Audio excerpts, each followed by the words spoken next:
Hi investors, welcome to everyone. இன்னைக்கு நம்ம ஒரு முக்கியமான கம்பெனியோட ரிசல்ட்டை பற்றி அனலைஸ் பண்ண போகிறோங்க. அண்ட் இந்த கம்பெனியோட குவார்டர்லி ரிசல்ட் மற்றும் ஃபைனல் இயர் ரிசல்ட் ரெண்டும் வந்திருக்கு.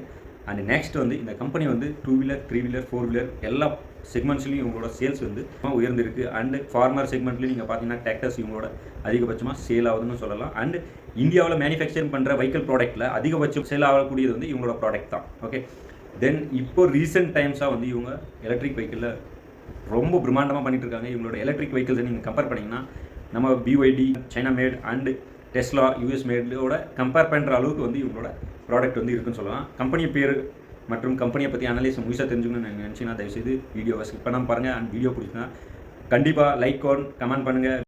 ஆமாங்க, இது மஹிந்திரா அண்ட் மஹிந்திரா கம்பெனியை பற்றி தான் நம்ம அனலைஸ் பண்ண போகிறோம். இவங்களோட வெஹிக்கிள்ஸ் பாருங்கள், presence across 2 wheeler 3 wheeler passenger vehicle, consumer vehicle, tractors and earth movers, JCB போன்ற அனைத்து விதமான வெஹிக்கிள்ஸும் இவங்க பண்ணிகிட்ருக்காங்க. அண்டு இப்போது எலக்ட்ரிக் மேனுஃபேக்சரிங் பெருமளவுக்கு கூட்டிகிட்டு போகுது. மார்க்கெட் கேப் பார்த்தீங்கன்னா இது ஒரு லார்ஜ் கேப் கம்பெனி. 4,10,000 கோடிக்கு மேலே இவங்க மார்க்கெட் கேப் வச்சுட்டு இருக்காங்க. கம்பெனியோட PE ரேஷியோ நம்ம பேசின மாதிரி மீடியம் PE விட கம்மியாக இருக்குது இப்போ லெவலுக்கு. அண்ட் EPS பாருங்கள், படிக்கட்டி மாதிரி ஒரு படிக்கட்டியாக ஏறி இருக்குங்க. இந்த வருஷத்தோட EPS 140 ரீச் ஆகிருக்கு. அண்டு லாஸ்ட் ஒரு 2 இயர்ஸாக கம்பெனி ஒரு 30 above PEயில் ட்ராவல் ஆகிருக்கு. இப்போ கம்பெனி 24 பிலோவில் ட்ராவல் ஆகிட்டுருங்க. இது நல்ல வேல்யூவேஷனில் ஒரு நல்ல கம்பெனி கிடைக்கணும்னா இது மாதிரி தான் நம்ம பார்க்கணும். அண்ட் இந்த வெஹிக்கிள் செக்மெண்ட்டில் நம்ம ஆல்ரெடி சொன்ன மாதிரி Maruti Suzuki, Mahindra and Mahindra, Hyundai Motors, Tata Motors போன்ற எல்லா கம்பெனியோட க்ரோத்தை நீங்கள் பார்த்தீங்கன்னா இவங்களோட அதிகபட்சமாக இருக்கும். 17% 3 years சேல்ஸ் க்ரோத். அண்ட் ஓபிஎம்மும் பாருங்கள் 18% இருக்குங்க. ஆப்ரேட்டிங் மார்ஜின் எந்த ஒரு கம்பெனிக்கும் அந்தளவுக்கு இல்லை. இந்த வருஷத்தோட கரண்ட் இயர் சேல்ஸ் க்ரோத் 24%. மற்ற கம்பெனிலாம் கிட்ட கூட இல்லைங்க. ஓகே, தென் குவார்டர்லி ரிசல்ட் இந்த 29% இன்க்ரீஸ் ஆகிருக்கு. இவங்களோட ஆப்ரேட்டிங் மார்ஜின் 18 இருக்குங்க. அண்ட் இவங்களோட net profit year on year quarterly sales growth 49% increase ஆகிருக்கு. இங்கே பாருங்கள், EPS 37.53 வந்திருக்குங்க.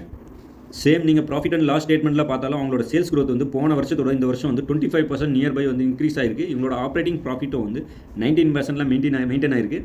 மார்ஜின் நீங்கள் பார்த்தீங்கன்னா இந்த 4 காம்படிட்டரில் இவங்களோட மார்ஜின் நல்லாவே இருக்குது. எல்லா காம்படிட்டரை விட அதிகமாகவும் இருக்குது. அண்ட் நெட் ப்ராஃபிட்டில் உங்களுக்கு ப்ராஃபிட் க்ரோத் 37% லாஸ்ட் இயரோட இந்த இயர் அதிகமாக இருக்குங்க.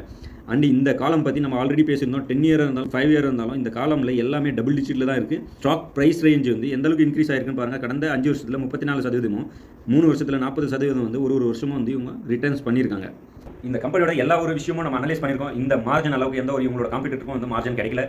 அதிகபட்சமான சேல் வெளிநாட்டில் பண்ணக்கூடிய கார் கம்பெனி எதுன்னு கேட்டிங்கன்னா மஹிந்திரா அண்ட் மஹிந்திரா தான். ஓகே கைஸ், இந்த ஸ்டாக்கை நம்ம வாங்கணும் விற்கணும்னு சொல்லிட்டு எந்த ஒரு ரெக்கமெண்டேஷனும் பண்ணல. ஃபினான்ஷியல் அட்வைசரை கேட்டு நீங்கள் இந்த ஸ்டாக் வாங்கலாமா வேண்டாம்னு சொல்லிட்டு நீங்கள் முடிவு பண்ணிக்கலாம். தேங்க்யூ ஃபார் வாட்சிங்.